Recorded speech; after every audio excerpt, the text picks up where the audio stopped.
Hi, good morning. This is Indruja. Welcome to YKTV Special Debate. YCP MLC Anantha Babu ఇక jail ఊచలు లెక్క పెట్టక తప్పదా? తన డ్రైవర్ సుబ్రహ్మణ్యంను హత్య చేసి డోర్ డెలివరీ చేసిన కేసులో అనంతబాబు పీకలోతు కష్టాల్లో పడిపోయాడు. అవును, మన తెలుగు వీరప్పన్ తన గోతిని తానే స్వయంగా తన స్వహస్తాలతో తవ్వుకున్నాడు. ఒక నిండు ప్రాణాన్ని బలి తీసుకోవడం ఒక నేరమైతే ఆ నేరాన్ని కప్పిపుచ్చుకునేందుకు ప్రయత్నించడం అంతకంటే పెద్ద నేరం. అదే నేరానికి పాల్పడి అనంతబాబు అడ్డంగా బుక్కయ్యాడు, అజ్ఞాతంలోకి వెళ్ళిపోయాడు. ప్రస్తుతం ఇతగాడి కోసం పోలీసులు వేట మొదలెట్టారు. సుబ్రహ్మణ్యం డోర్ డెలివరీ కేసులో ప్రధాన సాక్షులను బెదిరించాడు అనంతబాబు. వారికి డబ్బు ఎరవేశాడు.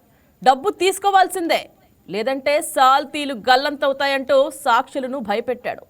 మరి ఈ బరితెగింపు పర్వం పోలీసులకు ఊపందడంతో వారు రంగంలోకి దిగారు. ఇది తెలుసుకున్న అనంతబాబు అక్కడి నుంచి పరారైపోయాడు. సాక్షులను ఆరా తీస్తే అనంతబాబు సాగించిన మరో క్రైమ్ కథ నిజమని తేలింది. దీంతో మరో కేసు నమోదు చేసిన పోలీసులు అనంతబాబుని అరెస్ట్ చేసేందుకు 5 ప్రత్యేక టీంలతో వేట మొదలుపెట్టారు. అనంతబాబు అంతులేని కథలే ఇవాల్టి మన డిబేట్. అయితే ఒకసారి ఫ్లాష్ బ్యాక్లోకి వెళ్తే, తన అక్రమాల గుట్టు తెలిసిన డ్రైవర్ పని మానేసినట్లు తెలుసుకున్న అనంతబాబు అతన్ని మాట్లాడేందుకు ప్లాన్ చేశాడు, మట్టుపెట్టేందుకు ప్లాన్ చేశాడు. మాట్లాడాలి రమ్మంటూ దళిత డ్రైవర్ సుబ్రహ్మణ్యంను గెస్ట్ హౌస్కి పిలిపించాడు. అక్కడ అతనిపై విచక్షణారహితంగా దాడి చేశాడు అనంతబాబు. పనుందని స్వయంగా అనంతబాబు తీసుకువెళ్లిన తెల్లారే సుబ్రహ్మణ్యంను శవమై తేలాడు.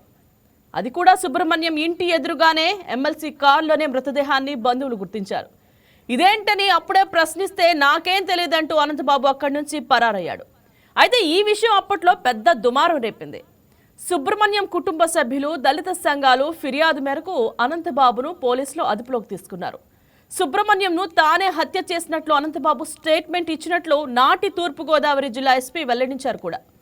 అయితే అధికార పార్టీ నేత కావడంతో కొందరు పోలీసుల అలసత్వంతో అనంతబాబు బెయిల్పై బయటకు వచ్చారు. దాదాపు 2 ఏళ్లుగా బెయిల్ పైనే ఉన్నారు. దళిత డ్రైవర్ సుబ్రహ్మణ్యం హత్య కేసులో బాధితులకు న్యాయం చేసేలా ప్రస్తుత కూటమి ప్రభుత్వం చర్యలు చేపట్టింది. మరి ఈ కేసులో బాధితుల తరఫున ఏపీ పౌర హక్కుల సంఘం అధ్యక్షులు, ప్రముఖ న్యాయవాది ముప్పాళ్ల సుబ్బారావును ప్రత్యేక న్యాయవాదిగా ప్రభుత్వం నియమించింది. వాస్తవానికి ఈ హత్యపై మరింత లోతుగా దర్యాప్తు చేయాలని దళిత సంఘాలు పట్టుబడుతున్నాయి. ఇది కేవలం హత్య కాదని, దళితులపై దాడి అని ఆరోపించారు కూడా.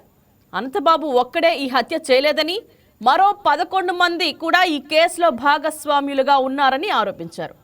ఆ రోజు అనంతబాబుతో ఎవరెవరున్నారు, అసలు జరిగింది, దళిత డ్రైవర్ను ఎందుకు హత్య చేయాల్సి వచ్చిందనే విషయాలు బయటకు రావాలని సుబ్రహ్మణ్యం కుటుంబ సభ్యులతో పాటు దళిత సంఘాలు డిమాండ్ చేస్తున్నాయి. దీంతో టెక్నాలజీ సాయంతో ఈ కేసును పోలీసులు దర్యాప్తు చేస్తున్నారు. ప్రాసిక్యూషన్కు సహకరిస్తూ నిందితులందరికీ చట్ట ప్రకారం శిక్ష పడేలా కృషి చేస్తామని న్యాయవాది ముప్పాళ్ల సుబ్బారావు హామీ ఇచ్చారు.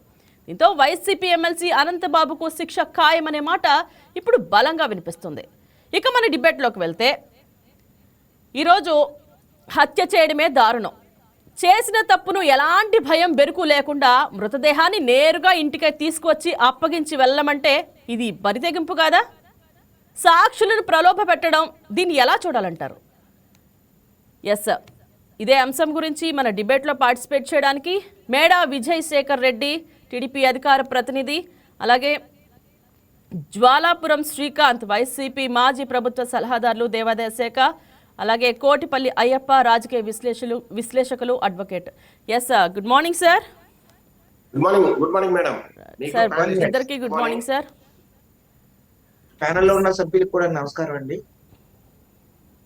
రైట్ సార్, ముందుగా టీడీపీ ప్రతినిధులు విజయశేఖర్ రెడ్డి గారితో మాట్లాడదాం అనుకుంటున్నాము. సార్, పరారీలో వైసీపీ ఎమ్మెల్సీ అనంతబాబు ఉన్నాడు. అసలు మీరు దీన్ని ఎలా చెప్పాలనుకుంటున్నారు?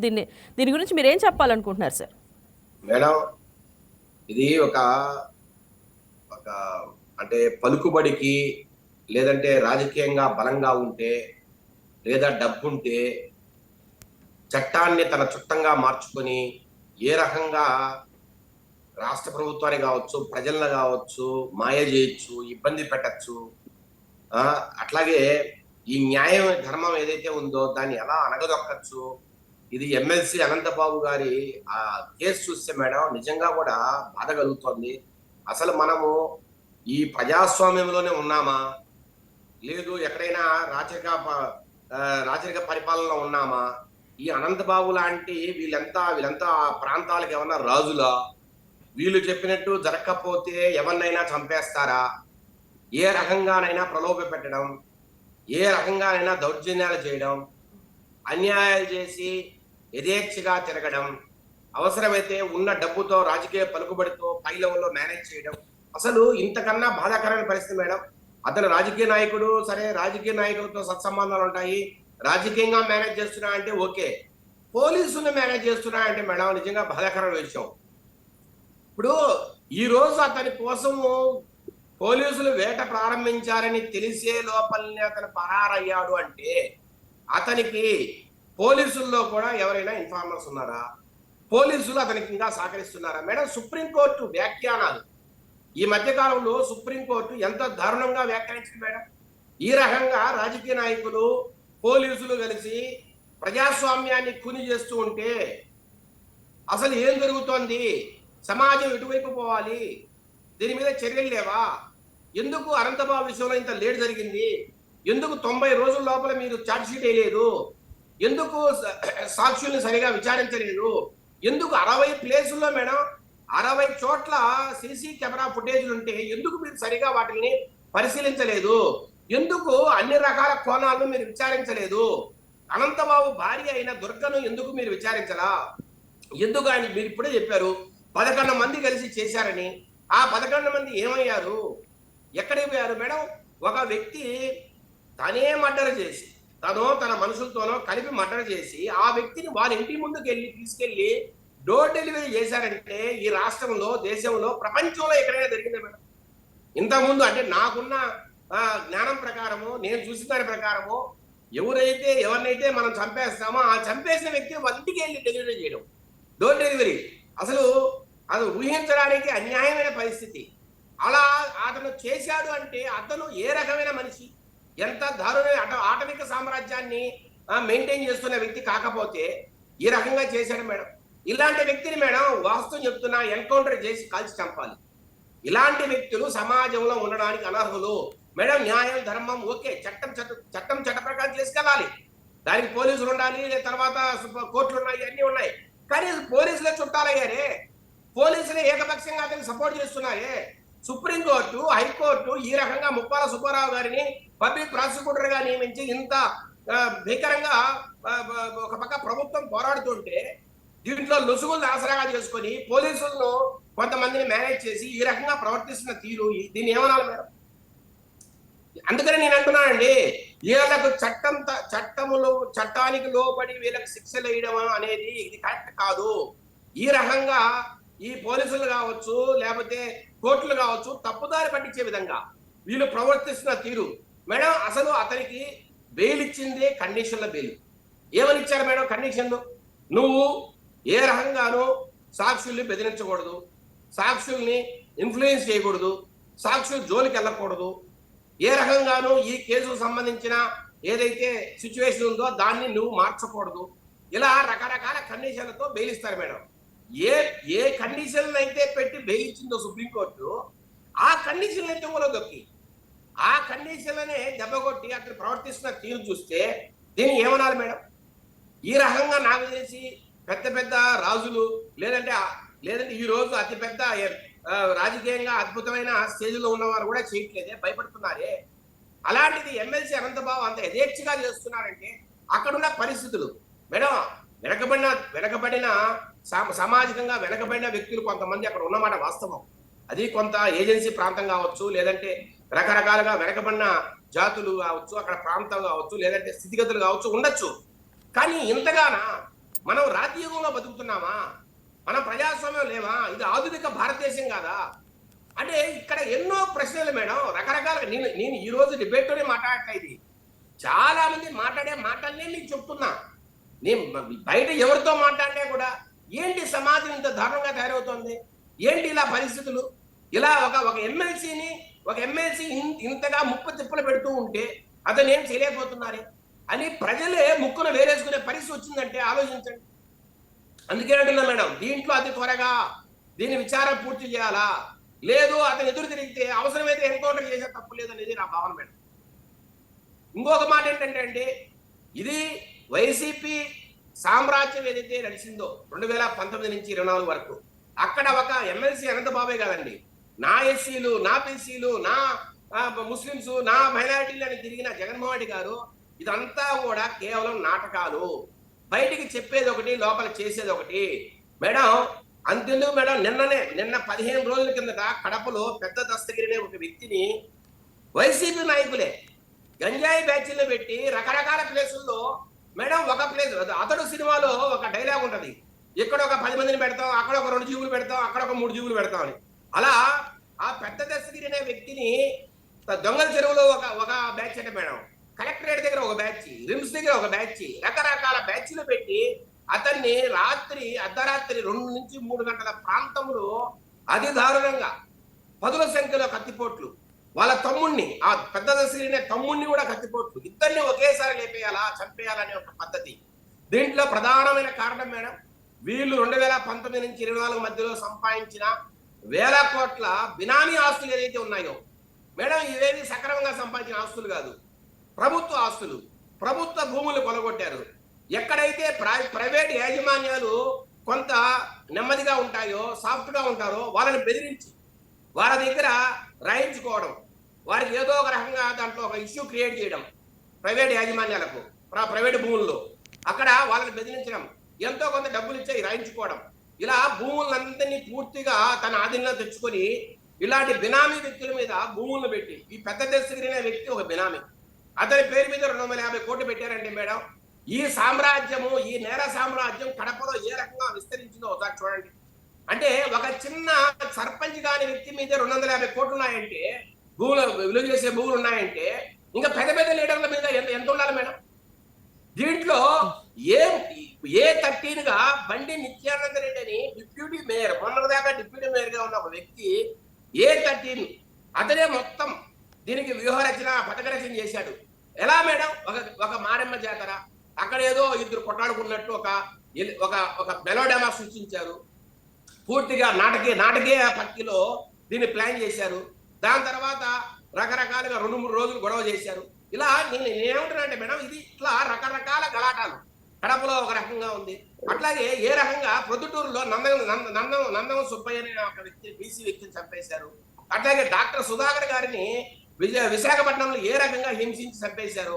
ఇలా మీరు చూస్తే మేడం, ఇది ఒక అరాచకమైన పరిపాలన. 2019 నుంచి 24 వరకు జగన్మోహన్ రెడ్డి గారి ఆధ్వర్యంలో ఒక అరాచకమైన పరిపాలన, వెనకబడిన తరగతుల వర్గాలకు సంబంధించిన వ్యక్తులను, అట్లాగే సమాజంలో అట్టడుగున ఉన్న వర్గాలను ఏ రకంగా వీళ్ళు టార్గెట్ చేశారో, ఏ రకంగా వీళ్ళు చంపేస్తున్నారో, ఏ రకంగా తన సామ్రాజ్యాల కోసం వాడుకుంటున్నారో, ఇవన్నీ చూస్తే మేడం నిజంగా బాధ కలుగుతోంది. ఇలాంటి వ్యక్తులకైనా మనం ఓట్లేస్తుంది మేడం. ఈ మన వైకే టీవీ ద్వారా ఈ రాష్ట్ర ప్రజలకు నేను విజ్ఞప్తి చేస్తున్నా, మనం ఓటేసేది ఎలాంటి వ్యక్తులకు, ఇలాంటి ఎమ్మెల్సీ అనంతబాబు లాంటి వ్యక్తులకు, అట్లాగే జగన్మోహన్ రెడ్డి లాంటి వ్యక్తులకు, వీరి నేరమైన సామ్రాజ్యాలను పాలించే సామంతరాజులకు మనం ఓట్లేస్తే రేపు సామాన్యుల పరిస్థితి ఏందని కూడా ఒకసారి రాష్ట్ర ప్రజలు ఆలోచించాలని కూడా ఈ సందర్భంగా నేను తెలియజేస్తున్నా మేడం.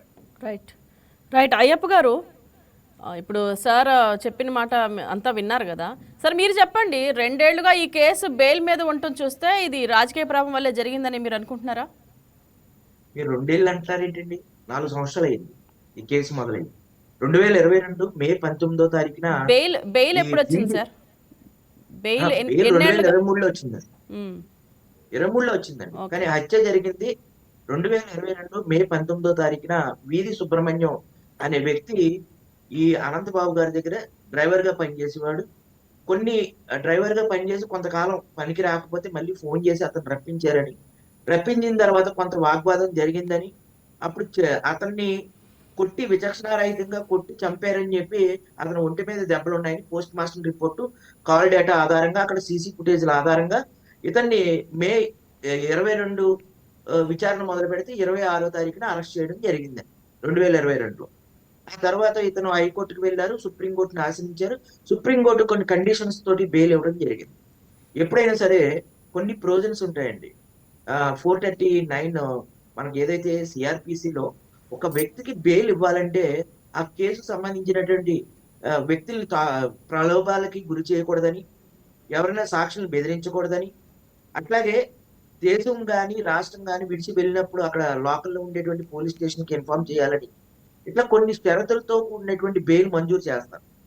ఇప్పుడు అటువంటి షరతుల్ని ఎవరైనా సరే ఉల్లంఘిస్తే బెయిల్ ఎటువంటి సమయంలో అయినా సరే రద్దు చేసేటువంటి అధికారం కోర్టులకి ఉంటుంది అనేది కూడా రాస్తారండి. ఇప్పుడు అనంతబాబు గారి ఈ కేసు విషయంలో కూడా సాక్షుల్ని అతను బెదిరించారని, డబ్బు గట్టా ఇచ్చి ప్రలోభ పెట్టారని చెప్పి పోలీసులు ఆరోపిస్తూ అతన్ని అరెస్ట్ చేయడానికి అని చెప్పి ప్రయత్నాలు చేస్తున్నారు. ఇప్పుడు అతను అబ్స్కాండ్ లో ఉండటం జరిగింది. ఏదేమైనప్పటికీ కూడా ప్రజాస్వామ్యంలో ప్రజలకి ప్రజాప్రతినిధిగా ఉన్న వ్యక్తులు హత్యా రాజకీయాల్లో ఉండటం అనేది సిగ్గుచేటండి. అది ఏ వ్యక్తులైనా, ఏ పార్టీలైనా సరే హత్యా రాజకీయాలని ప్రోత్సహించడం అనేది సిగ్గుచేటండి. ఇళ్లల మీద దాడులు చేయడం, ఇళ్లల మీద డబ్బులు దోచుకెళ్ళిపోవడం, అధికారం చూపించి పోలీసు యంత్రాంగాన్ని మభ్యపెట్టడం, ఇట్లా చాలా జరుగుతున్నాయండి. జరిగిన ప్రచారం ఇప్పుడు ఇందులో భీమారావు గారని ఒక డిఎస్పీ 2 రోజుల్లో 3 రోజుల్లో రిటైర్ అయిపోయేటువంటి, రేపు ఎల్లుండో జూన్ నెలలో రిటైర్ అయిపోయేటువంటి వ్యక్తి. అందులో సిఐ, ఎస్ఐ వీళ్ళు నిర్లక్ష్యంగా వహించి ఏటూగా ఉండవలసినటువంటి ఆమె అనంతబాబు గారి భార్యని, ఏటూగా ఉండవలసిన ఆమెని ఏటూగా చేర్చలేదని, నిందితుల కింద తప్పించారని చెప్పి ఆరోపణలతోటి సుప్రీంకోర్టు ఇచ్చినటువంటి సిట్ స్పెషల్ ఇన్వెస్టిగేషన్ టీం ఏదైతే ఉందో ఆ టీం విచారించి కొన్ని ఆధారాలు, కీలకమైనటువంటి ఆధారాలు సుప్రీంకోర్టుకు ఇవ్వటం జరిగింది. ఆనాడు నిర్లక్ష్యం వహించినటువంటి అధికారులపై వేటు వేయటం కూడా జరిగిందండి. ఎందుకంటే ప్రజాస్వామ్యంలో పెద్దన్న పాత్ర పోషించేటువంటి పోలీసు అధికారుల యొక్క నిర్లక్ష్యంతో ఈ కేసు నీరుగారిందండి అప్పట్లో. ఎందుకంటే సాక్షుల్ని సరిగ్గా విచారించకపోవటం, ఇంకా ప్రజా సంఘాలు, దళిత సంఘాలు పెద్ద ఎత్తున ఆ బాధిత కుటుంబం వైపు నిలబడి ఇది హత్యే, ఇది హత్య కాదండి, ఈ డోర్ డెలివరీ అనేది ఎలా అంటే ఫస్ట్ ఈయన ఏం చేశారంటే మీ అబ్బాయి యాక్సిడెంట్ లో చనిపోయారు అని చెప్పి ఇంటికి తీసుకెళ్లి శవాన్ని అప్పగించారు. అప్పుడు బంధువులు ఆ బట్టలు తిప్పి ఒంటి మీద ఉన్నటువంటి దెబ్బలకి, యాక్సిడెంట్ అవుతున్నటువంటి దెబ్బలకి పోలీసు వస్తే ఇది కొట్టి విచక్షణారహితంగా కొట్టి చంపేశారు అనే అనుమానంతో కొంతమంది దళితులు అందరూ కలిపి రోడ్డు ఎక్కి ధర్నా చేస్తే శవాన్ని పట్టుకుని వెళ్ళి అప్పుడు మార్చురీకి తరలించారు. మార్చురీ ఉన్నటువంటి రిపోర్ట్ ఆధారంగా దీన్ని హత్య కేసు కింద పరిగణించారు. అప్పుడు పోలీసులు ఇన్వెస్టిగేషన్ చేసి సీసీ ఫుటేజ్లు, కాల్ డేటాలు ఆధారంగా అతను అరెస్ట్ చేయడం జరిగింది. అసలు దీన్ని డోర్ డెలివరీ కాదండి, ఒక హత్యని హత్య కాదు అని చెప్పి చూపేటువంటి ఒక ప్రయత్నంలో ఒక భాగంగా చేసినటువంటి ఒక ఎత్తు అండి. ఎవరు కూడా చంపేసిన వ్యక్తిని ఇంటికి తీసుకెళ్లి అప్పచెప్పరండి. ఈ అబ్బాయి ప్రమాదవశాత్తు యాక్సిడెంట్ అయిందని, చనిపోయారని చెప్పి బాడీని ఇంటికి వెళ్ళి అర్పించడం జరిగిందండి. అంతేగాని చంపి డోర్ డెలివరీ చేయలేదండి. చంపి హత్యని హత్య కాదు ప్రమాదంగా చిత్రీకరించే ప్రయత్నం జరిగిందండి. ఆ ప్రయత్నంలో భాగంగా ఒక మంచి క్రైమ్ కథా చిత్రం అల్లారు సార్. మరి అది ఎంత తప్పండి? అది చంపడం అనేది ఒక నేరం. మళ్ళీ చంపిన తర్వాత తల్లిదండ్రుల్ని, వాళ్ళు నిరుపేద కుటుంబాలు అయితే వాళ్ళని నమ్మించడం ఎలాగా? ఇతను ప్రమాదవశాత్తు చనిపోయాడు, వీధి సుబ్రహ్మణ్యం గారు ప్రమాదవశాత్తు చనిపోయారని చెప్పి ఆ బాలుడిని చాలా చిన్న వయసే అండి ఆ కుర్రవాడికి కూడా. అతను అలా చంపడం అనేది, విచక్షణారహితంగా కొట్టి చంపడం అనేది చాలా ఏతుకమైనటువంటి చర్య అండి. ఇటువంటి దాడులు పునరావృతం కాకుండా ఉండాలి. ప్రజల్లో నాయకులు, ఏ నాయకుడైనా సరే అండి, ఏ నాయకుడైనా సరే ఇటువంటి సాహసాలు చేయడానికి, డబ్బు ప్రలోభాలతోటి వ్యవస్థల్ని మభ్యపెట్టి మసిపూసి మారేడుకేసేసి చట్టాన్ని లొంగ తీసుకుందాము, పోలీసు వ్యవస్థని తన గుప్పెట్లో పెట్టుకుందాం అనుకునే వాళ్ళకి ఈ కేసులో కనుక నిందితులకు శిక్ష పడితే అది చెంపపెట్టు లాంటిది. ఖచ్చితంగా కూటమి ప్రభుత్వం సిట్ విచారణ జరిపింది పారదర్శకంగా. అప్పుడు నిర్లక్ష్యంగా వహించినటువంటి పోలీసు అధికారుల్ని సస్పెండ్ చేయడం జరిగింది. తదుపరి సాక్షులకు కూడా ప్రొటెక్షన్ కల్పించడం జరిగింది. అదే విధంగా సాక్షుల్ని ఇతను ప్రలోభ పెడుతున్నారని తెలిసి మళ్ళీ ఇతను అరెస్ట్ చేయడం కూడా పూనుకోవడం జరిగింది. ఈ కేసు కనుక త్వరితగతిన పూర్తయ్యి నిందితులకు శిక్ష పడిన రోజున ఖచ్చితంగా ఇది యావత్ భారతదేశంలో ఉండేటువంటి నాయకులకు కూడా ఒక చెంపపెట్టు లాంటిది. ఇటువంటి పనులు ఎప్పుడు కూడా చేయకూడదు. ప్రజలు చట్టసభలకు పంపించి ప్రజాప్రతినిధిగా ప్రజా సంక్షేమం, ప్రజా అభివృద్ధి కోసం పని చేయమని మిమ్మల్ని పెడితే ఆ అధికారాన్ని హత్యలు చేయడానికి, సెటిల్మెంట్లు చేయడానికి మొన్న పెద్ద దస్తగిరి గారు ఏదైతే మన విజయశేఖర్ రెడ్డి గారు చెప్పినట్టు అది చాలా దారుణం అండి. మన వైకే ఛానల్లో కూడా డిబేట్ లో కూడా వచ్చాను. అది చాలా దారుణమైనటువంటి సంఘటన అండి. అది కూడా అండి ఇది కూడా హత్యేనండి. ఇప్పుడు కాలు తగిలి గంజాయి వాళ్ళు దాడి చేశారన్నారు. ఇక్కడ కూడా పోలీసుల నిర్లక్ష్యం ఉన్నదండి. అది కూడా చెప్తున్నారు. అతని పెద్ద దస్తగిరి గారికి ప్రాణరక్షణ కల్పించమని చెప్పి వెళ్ళారు. మరి కొట్టిన వాళ్ళు ఆ రోజే కనుక ఫస్ట్ ఈ గంజాయి వాళ్ళు కాదు వీళ్ళే హత్యాయత్నం చేశారని ఆ రోజు అరెస్ట్ చేసేస్తే అతని ప్రాణం పోపోదురండి. అక్కడ కూడా కడపలో కూడా నిందితులకే సహకరించారండి. ఈ కేసులో కూడా వాళ్ళని కూడా సస్పెండ్ చేయాలండి. ఇప్పుడు మరి కూటమి ప్రభుత్వంలో ఏం చెప్తున్నారు? పవన్ కళ్యాణ్ గారైనా, లోకేష్ గారైనా, చంద్రబాబు గారైనా తప్పు చేసిన ఎటువంటి వ్యక్తినైనా శిక్షించమని చెప్తున్నారు. మరి తప్పు చేసినటువంటి ఆ వ్యక్తుల్ని ఎందుకు శిక్షించలేదండి? ఎందుకు శిక్షించలేదు అంటే ఏంటంటే అతను ఆసుపత్రికి వెళ్ళారు. తర్వాత ఆసుపత్రిలో ట్రీట్మెంట్ తీసుకున్న సందర్భంలో అతను చంపేశారు. చంపేసిన తర్వాత కాల్ డేటాలు ఇవన్నీ ఆధారాలతోటి 11 మంది నిందితులు గుర్తించి అరెస్ట్ చేసిన తర్వాత వాళ్ళ నిందితుల యొక్క వాంగ్మూలంతో గా ఎవరైతే అప్పుడు కడప డిప్యూటీ మేయర్ గా ఉన్నటువంటి నిత్యానంద రెడ్డి గారిని అరెస్ట్ చేయాలని చెప్తే అతను అబ్స్కాండ్ లో ఉండటం కూడా జరిగింది. సార్ డిబేట్ లోకి శ్రీకాకుళంలో ఇచ్చారండి. 1 minute సార్ డిబేట్ లోకి మోహన్ రెడ్డి వైసీపీ రాష్ట్ర కార్యదర్శి జాయిన్ అయ్యారు. సార్ నమస్తే సార్, గుడ్ మార్నింగ్. నమస్తే అమ్మా. మీకు ప్యానల్ పాల్గొన్న పెద్దలకు, చూస్తున్న వీక్షకులకు అందరికీ హృదయపూర్వకంగా నమస్కారాలు అమ్మా. రైట్, అయ్యప్ప గారు కంటిన్యూ చేయండి సార్. అట్లా అక్కడ కూడా ఫస్టే కనుక పోలీసుల నిర్లక్ష్యం ఉందండి. పోలీసులు నిందితులకు కొమ్ము కాస్తున్నారు ఎక్కడికక్కడికండి. కూటమి ప్రభుత్వాలు అయినా సరే, ఎక్కడైనా సరే, ఏ ప్రభుత్వం వచ్చినా సరే లోకల్లో ఉండేటువంటి నాయకులు ఇచ్చేటువంటి డబ్బులకు వాటికి ప్రలోభాలకి లొంగిపోయి ఆ డబ్బుల కోసం, లంచాల కోసం చాలా కేసులు నీరుగార్చినటువంటి వైనాలు చాలా ఉన్నాయండి. అది రాజకీయ ప్రలోభాలు అవ్వచ్చు, డబ్బుకు లొంగవచ్చు, లంచాలు కావచ్చు. ఇటువంటి వ్యవస్థల వల్ల చాలా ప్రాణాలు కోల్పోతున్నాయండి. అది ఆనాడు అనంతబాబు కేసు అయినా, ఇప్పుడు మన ముందు నిన్న కాక మన జరిగినటువంటి పెద్ద దస్తగిరి గారి కేసు అయినా సరే, ఏ కేసులో అయినా సరే పోలీసులు నిష్పక్షపాతంగా వ్యవహరించటం లేదు అనేది వాస్తవాలు ఖచ్చితంగా ఉన్నాయండి. మన ఆంధ్రప్రదేశ్ లో చాలా హత్య కేసుల్లో ఇటువంటి తప్పిదాలు జరుగుతున్నాయి. ఖచ్చితంగా దీన్ని సరి చేస్తే నాయకులకు భయం వస్తుందండి. తప్పు చేయాలంటే భయపడతారు. ఏంటంటే పోలీసులకి, ఎస్ఐకి, వీళ్ళకి లేదంటే అర్థమే. ఇప్పుడు ఆ రోజు కూడా ఏ రోజుకి ఆ రోజు జరిగినటువంటి హత్యలు, ఇప్పుడు వివేకానంద రెడ్డి గారి హత్య కేసులో కూడా రక్తాన్ని కడిగేసి మొత్తం క్లీన్ చేసేసి అక్కడ ఏం జరగలేదని చెప్పడం ఆనాడు పోలీసు వ్యవస్థ. అప్పుడు కూడా కూటమి ప్రభుత్వం అధికారంలో ఉందండి. ఆ 2018లో కూడా టీడీపీ, జనసేన, బీజేపీ అలయన్స్. అంటే ఏ ప్రభుత్వం ఉన్నా కానీ అప్పుడు వైసీపీ నాయకులు చేసినా, ఎవరు చేసినా కానీ ఈ హత్యా రాజకీయాలని లేనట్టు చూపిస్తున్నారు. దీన్ని మేము ఖండిస్తూ ఉన్నాం. ప్రజాస్వామ్యంలో పెద్దన్న పాత్ర పోషించేటువంటి పోలీసులే ప్రజలకు ప్రాణరక్షణ కల్పించవలసిన బాధ్యత కూడా వారి మీదే ఉంది. వారు కల్పించడంలో విఫలమవుతున్నారు. కాబట్టి ఇటువంటి హత్యా రాజకీయాలు, ఇప్పుడు అనంతబాబు గారి కేసులో కూడా 19వ తారీఖున హత్య జరిగితే 26వ తారీఖున అనంతబాబు గారిని అరెస్ట్ చేయడం, ప్రజా సంఘాలు, ప్రజా వేదికలు, దళిత సంఘాలు ఉద్యమించిన తర్వాత అరెస్ట్ చేయడం ఏంటి? ఇది తప్పు కదండి. ఇప్పుడు ఆ హత్య కేసుని మామూలుగా ప్రమాదంగా చిత్రీకరించేటువంటి ఒక కుట్ర కోణం కూడా దాగి ఉంది. దీనికి సహకరించినటువంటి పోలీసు అధికారుల్ని సస్పెండ్ చేశారు. మరికొంతమంది నిందితులు కూడా ఉన్నారు ఈ సంఘటనలో. అతను అనంతబాబే కాదు, మిగతా వ్యక్తులు కూడా కొట్టారు విచక్షణ రహితంగా అని చెప్పి పోలీసులు ఆరోపించారు. వారి పేర్లు ఏంటి అనేది ఇంతవరకు బయటికి రావాలి. వారి పేర్లు కూడా బయటికి రావాలి. ఈ హత్యకు సహకరించినటువంటి వ్యక్తులు ఎవరైతే ఉన్నారో 2 వ్యక్తులను చూపించారు A1, A2 కింద. మిగిలిన వ్యక్తులు ఎవరు? ఆ రోజున డోర్ డెలివరీ చేసినప్పుడు అనంతబాబు గారు కారు నడిపిన ఇంకో డ్రైవర్ ఎవరు? ఇవన్నీ కూడా బయటికి రావాలండి. వచ్చి నిష్పక్షపాతంగా దర్యాప్తు జరిగి నిందితుడికి శిక్షలు పడినప్పుడే ప్రజాస్వామ్యంలో ప్రజలకు న్యాయం జరుగుతుందని మేము భావిస్తున్నాం అండి. రైట్, మోహన్ రెడ్డి గారు సార్, సాక్షులను బెదిరించారని ఆరోపణలు అయితే ఉన్నాయి సార్. దీని గురించి మీరు ఏమంటారు సార్? అధికారం మన చేతిలో ఉంది. అధికారం మన చేతిలో ఉన్నప్పుడు ఇంతవరకు బెదిరించినటువంటి సాక్షులను ఈ రోజే బెదిరిస్తారని చెప్పడానికి ఈ అధికారమే ఒకటి ఉదాహరణగా చెప్పుకోవాల్సిన అవసరం ఉంది. గతంలో కూడా వల్లభనేని వంశీ గారికి సంబంధించినటువంటి సాక్షులు స్వయంగా కోర్టుకు వెళ్ళి కోర్టులో జడ్జి గారి దగ్గర చెప్పడం జరిగింది. ఈ కేసుకు వంశీ గారికి ఎలాంటి సంబంధం లేదు, మా బలవంతంగా పెట్టించినారు మా మీద, ఆయన మీద కేసు అని చెప్పి చెప్పడం జరిగింది.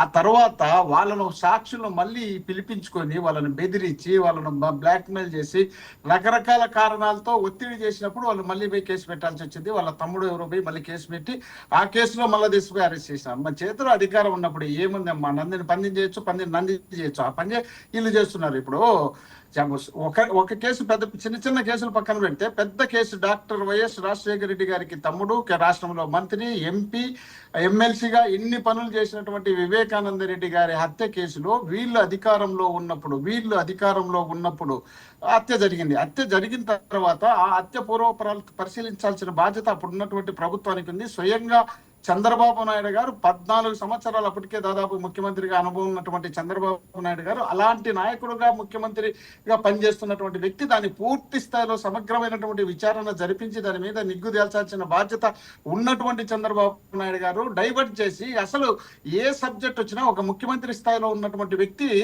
టక్కన వాళ్ళే ఆ నిరాధారణమైనటువంటి ఆరోపణలు చేసి ఇది ఇంట్లో వాళ్ళే చంపేసినారు ఇల్లు చంపేసినారు అనే ఆరోపణ వీళ్ళు చేస్తారు. ఇప్పుడు ఒకరి ఇంట్లో ఇప్పుడు జగన్మోహన్ రెడ్డి గారు వీళ్ళు ఏమంటారంటే నారాసుర రక్త చరిత్రన్నారు ఆ చంపినారని చెప్పి వీళ్ళు అంటున్నారు. అక్కడ చనిపోయింది వివేకానంద రెడ్డి గారు. వాళ్ళ ఇంటి సభ్యులు ఎవరైనా వచ్చి బయటకు వచ్చి మా ప్రత్యర్థులు చంపినారని చెప్పడంలో అనుమానం లేదు. ఆ ప్రత్యర్థులు అంటే చంద్రబాబు నాయుడు గారు కావచ్చు, అన్నే కావచ్చు, లేక పక్కన నియోజకవర్గాల్లో ఉన్నటువంటి లీడర్లు కావచ్చు, అదే నియోజకవర్గంలో ఉన్నటువంటి లీడర్లు కావచ్చు, ఎవరైనా లీడర్లు కావచ్చు, వాళ్ళ కుటుంబ సభ్యులు చనిపోయినప్పుడు పలానోళ్ళు చంపిండొచ్చు అని ఆరోపణ చేయడం అది తప్పని కాదు. తర్వాత విచారణ చేయాల్సిన బాధ్యత అధికారంలో ఉన్నటువంటి వ్యక్తులకు ఆ బాధ్యత ఉంది. ఆ బాధ్యత తీసుకొని చేయాల్సినటువంటి చంద్రబాబు నాయుడు గారు అప్పుడు సిట్ అని చెప్పి ఆ సిట్లో రకరకాలైనటువంటి కారణాలు పేర్లు తీసుకొచ్చి దాంట్లో ఎంటర్ చేసి ఆ తర్వాత జగన్మోహన్ రెడ్డి గారు ముఖ్యమంత్రి అయిన తర్వాత విచారణ జరపాలనే ఉద్దేశం ఉన్నప్పుడు ఆమె వచ్చేసి మాకు సిబిఐ జగన్మోహన్ రెడ్డి గారు చెప్పడం జరిగింది, సునీతమ్మ గారు చెప్పడం జరిగింది సిబిఐ కావాలని. సరే, సిబిఐకి కేసును అప్పచెప్పడం జరిగింది. సిబిఐకి అప్పచెప్పిన తర్వాత కేంద్రంలో వీళ్ళే ఉన్నారు, రాష్ట్రంలో వీళ్ళే ఉన్నారు. వీళ్ళు అధికారంలో ఉన్నప్పుడు సిబిఐ అప్పచెప్పిన తర్వాత దానిపైన పూర్తి సమగ్రమైనటువంటి విచారణ చేయవలసిన బాధ్యత రాష్ట్ర ప్రభుత్వానికి ఉంది. రాష్ట్ర ప్రభుత్వంతో పాటు కేంద్ర ప్రభుత్వం కూడా బాధ్యత తీసుకోవాల్సిన అవసరం ఉంది. సిబిఐ దర్యాప్తు చేసినప్పుడు రాష్ట్రానికి కేంద్రానికి రెండింటికి సంబంధం ఉన్నప్పుడు రాష్ట్ర ముఖ్యమంత్రిగా చంద్రబాబు నాయుడు గారు అవసరం వచ్చే సిబిఐలతో మాట్లాడతారా లేక కేంద్రంలో కన్సల్ట్ మినిస్టర్ తో మాట్లాడి ఇది ఒక పెద్ద కేసు, ఇది ఒక ముఖ్యమైనటువంటి కేసు, ఈ కేసుకు నాకు రాజశేఖర రెడ్డి గారికి రాజకీయ వైరం ఉంది కాబట్టి వాళ్ళ తమ్ముడే చనిపోయినాడు, ఆ చనిపోయిన దాంట్లో నా మీద కూడా వీళ్ళు అభియోగాలు మోపుతున్నారు, ఈ అభియోగాలు మోపినటువంటి కేసును పూర్తిగా నిర్ధారణ చేయండి అని చెప్పాల్సిన బాధ్యత ఒక బాధ్యత కలిగినటువంటి ముఖ్యమంత్రిగా, ఒక బాధ్యత కలిగినటువంటి రాజకీయ నాయకుడిగా, ఒక బాధ్యత కలిగినటువంటి ప్రత్యర్థి పార్టీగా ఉన్నటువంటి చంద్రబాబు నాయుడు గారు చేయాల్సిన పని చేయకుండా నింద వేసి పక్కకు తప్పించుకునే కార్యక్రమం చేసినారు. తర్వాత జగన్మోహన్ రెడ్డి గారు ముఖ్యమంత్రి అయిన తర్వాత అది సిబిఐకి వెళ్ళిన తర్వాత జగన్మోహన్ రెడ్డి గారి పాత్ర అందులో ఎటువంటి పరిస్థితుల్లో లేదు. ఏమని విచారణకు సంబంధించినటువంటి పాత్ర జగన్మోహన్ రెడ్డి గారు ఏది ఉండదు, ఆయన చేతులు తేల్చింది సిబిఐకి హ్యాండ్ ఓవర్ చేసినాక. కాబట్టి ఆ పరిస్థితి వచ్చినప్పుడు అక్కడ ఆ కేసును నిర్ధారణ చేయకుండా దాన్ని అట్లా పెట్టేసి ఆ తర్వాత అలాంటి కేసులతో పాటు ఇప్పుడు వంశీ గారిది కూడా చెప్తే కదా కోర్టులో ఆ విధంగా జరిగింది. ఇప్పుడు ఈ మా ఎమ్మెల్సీ అనంతబాబుకు సంబంధించి అనంతబాబును ముందు మా గవర్నమెంట్ లో జరిగినటువంటి ఆరోపణ మీదనే ఇతన్ని అరెస్ట్ చేయడం జరిగింది, పార్టీ నుండి సస్పెండ్ చేయడం జరిగింది. సస్పెండ్ చేసిన తర్వాత అరెస్ట్ చేసిన తర్వాత బెయిల్ మీద బయటకు వచ్చినాడు. ఇక్కడ బెయిల్ కాకుండా సుప్రీంకోర్టులో బెయిల్ తీసుకొచ్చినాడు. బెయిల్ తీసుకురాల్సిన తర్వాత అతను బయట తిరుగుతున్నాడు. బయట తిరిగేటప్పుడు అధికారం మళ్ళా మార్పు జరిగిన తర్వాత తెలుగుదేశం పార్టీ అధికారంలోకి వచ్చిన తర్వాత 2 సంవత్సరాల తర్వాత వాళ్ళ భార్యను తీసుకుపోయి అంటే ఈ కేసుకు బలం ఉందని నిరూపించాలనే ఉద్దేశంలో భాగంగా వాళ్ళ భార్యను కూడా తీసుకుపోయి విచారణలో పెట్టి ఇప్పుడు మళ్ళీ ఆ సాక్షులను పిలిపించుకొని బెదిరించి ఆ సాక్షులను తప్పుడు సాక్ష్యం చెప్పించేందుకు వాళ్ళు ఇష్టం వచ్చినట్టు వాళ్ళు ప్రయత్నం చేసినప్పుడు వాళ్ళు వచ్చి సాక్షులుగా ఉన్నటువంటి వ్యక్తిని ఎవరు భయపడకుండా ఉంటారు, ఎవడైనా భయపడతారు. భయపడిన మళ్ళీ మమ్మల్ని బెదిరిస్తున్నాడు అనంతబాబు అని చెప్పి వాళ్ళు ఆరోపణ చేసినారు. ఆ ఆరోపణలో భాగంగానే అనంతబాబును అక్కడ అరెస్ట్ చేయాలని అక్కడ అనంతబాబు ప్రాతినిధ్యం ఉన్నటువంటి నియోజకవర్గంలో ఆ ప్రాంతంలో గతంలో ఎప్పుడు 83 నుండి దాదాపు తెలుగుదేశం పార్టీ కంచుకోటగా ఉన్నటువంటి ఆ నియోజకవర్గాన్ని అనంతబాబు రాజశేఖర రెడ్డి గారు ముఖ్యమంత్రి అయిన తర్వాత రాజశేఖర రెడ్డి 2004 కూడా అది తెలుగుదేశం గెలిచింది. 2009 నుండి అనంతబాబు వైఎస్ఆర్ తో సంబంధాలు పెంచుకొని ఆ నియోజకవర్గాన్ని పటిష్టంగా చేసి అప్పటి నుండి ఇప్పటి వరకు కాంగ్రెస్ నుండి వైఎస్ఆర్ కాంగ్రెస్ కు డైవర్ట్ చేసి ఆ నియోజకవర్గంలో ఒక పటిష్టమైన నాయకుడుగా వాళ్ళ తాత వాళ్ళ అమ్మ నాయన వచ్చేసి సమితి ప్రెసిడెంట్ గా ఉన్నాడు, వాళ్ళ నాయన సమితి ప్రెసిడెంట్ మండల ప్రెసిడెంట్ గా ఉన్నాడు. ఈయన కూడా జెడ్పీటీసీ గాను సమితి ప్రెసిడెంట్ గాను పంచాయత్ సర్పంచ్ గాను సెంట్రల్ బ్యాంక్ చైర్మన్ గాను ఇన్ని పదవులు చేసినటువంటి వ్యక్తులు, ఇంత గౌరవమైన స్థానం ఉన్నటువంటి వ్యక్తులు డ్రైవర్ను చంపాలనే ఉద్దేశం ఏమన్నా ఉంటుందో, ఎక్కడో ఏదో జరిగిన పరిపాటుకు తీసుకుపోయిన తర్వాత ఆ శవాన్ని ఎవరైనా వాళ్ళ డ్రైవర్ కానీ వాళ్ళ కావాల్సిన వ్యక్తిని కానీ తీసుకొస్తే ఆటోమేటిక్ గా నువ్వే చంపినావని ఆరోపణ చేస్తారు కాబట్టి దించేసి పోయినదైతే వాస్తవం అనేది అందరికీ తెలుసు. తెలిసిన తర్వాతనే అభియోగాలు వచ్చినాయి. అభియోగాలు ఉన్నప్పుడు అరెస్ట్ చేయడం జరిగింది, బెయిల్ రావడం జరిగింది. దాన్ని మళ్ళీ ఇప్పుడు 2 సంవత్సరాల తర్వాత దాన్ని పదే దాన్ని పట్టుకొని ఎగ్గులాడి ఎటు తిరిగి వైఎస్ఆర్ కాంగ్రెస్ పార్టీలో మళ్ళీ తిరుగుతున్నటువంటి వ్యక్తిని మనము ఖచ్చితంగా ఇతను దోషి అని నిరూపించడానికి ప్రయత్నం చేయాలనే ఆలోచనలో భాగంగా చేస్తున్నటువంటి కుట్ర తప్ప ఇందులో ఎలాంటి బెదిరింపులు ఎలాంటి బెదిరించే కార్యక్రమం అధికార పార్టీ. మోహన్ రెడ్డి గారు, అనంతబాబు గారు నిజంగా నిర్దోషి అయితే ఎందుకు పరారయ్యారు అని చెప్పి అంటున్నారు. దీనికి మీ సమాధానం ఏమిటి?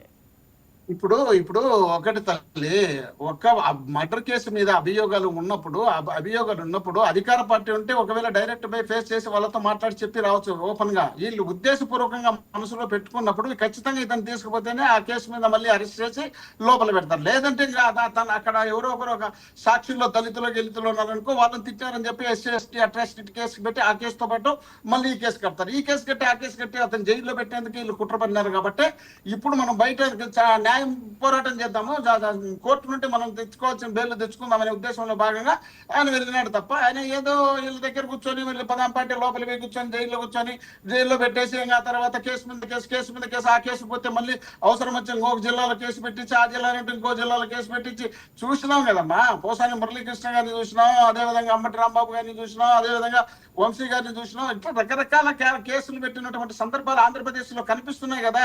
కూటమి అధికారంలోకి వచ్చిన తర్వాత వీళ్ళు కేసులు పెట్టేదే పనిగా పెట్టుకున్నారు తప్ప ప్రజలకు పని చేయాలనే ఆలోచనతో పని చేయలేదు. కాబట్టి ఈ విధమైనటువంటి భయాందోళన సృష్టించి వీళ్ళు చేసినటువంటి తప్పులు ఎవరైనా ఎత్తి చూపించాలనే ధైర్యం చేయకుండా ఉండాలనే ఆలోచనలో భాగంగా చేస్తున్నటువంటి కుట్ర తప్ప ఎటువంటి పరిస్థితుల్లో అలాంటివి లేవు.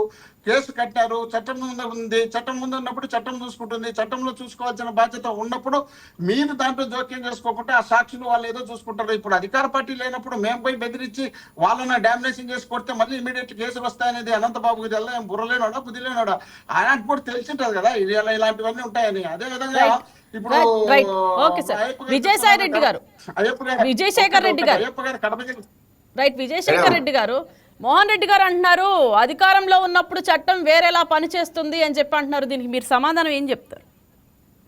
మోహన్ రెడ్డి గారు ఒక మాట ఇప్పుడే బుర్ర లేనోడా బుద్ధి లేనోడా అని నాకు అనిపిస్తుంది మేడం. వైసీపీలో ఎక్కువ మంది అలాగే ఉన్నారేమో అని. ఇప్పుడు అందరూ మోహన్ రెడ్డి గారు లాగా తెలియపరులు లేదంటే డిగ్నిఫైడ్ గా ఉండాలని రూల్ లేదు కదా మేడం. ఇక్కడ కొంతమంది అంటే ఇప్పుడు ఎమ్మెల్సీ అనంతబాబు ఏమైనా సచ్చీలుడా? నేను సూటి ప్రశ్నలు అడుగుతాను వైసీపీ వారిని. ఆయన 2014లో అతను కాపు సామాజిక వర్గానికి సంబంధించిన వ్యక్తి.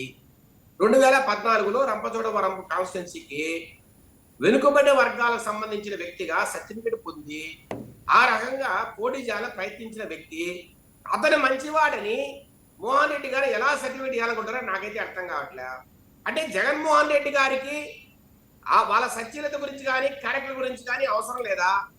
ఆ కాన్స్టిట్యున్సీలో కావచ్చు, ఆ ప్రాంతంలో కావచ్చు, వారి పెద్దలుగా ఇప్పుడు అనంతబాబు వాళ్ళ తండ్రి కావచ్చు, లేదంటే వాళ్ళ మొత్తం తాత ముత్తాతలు అక్కడ రకరకాల పదవుల్లో ఉండి వారికి కొంత పలుకుబడి ఉంటే సరిపోతుందా?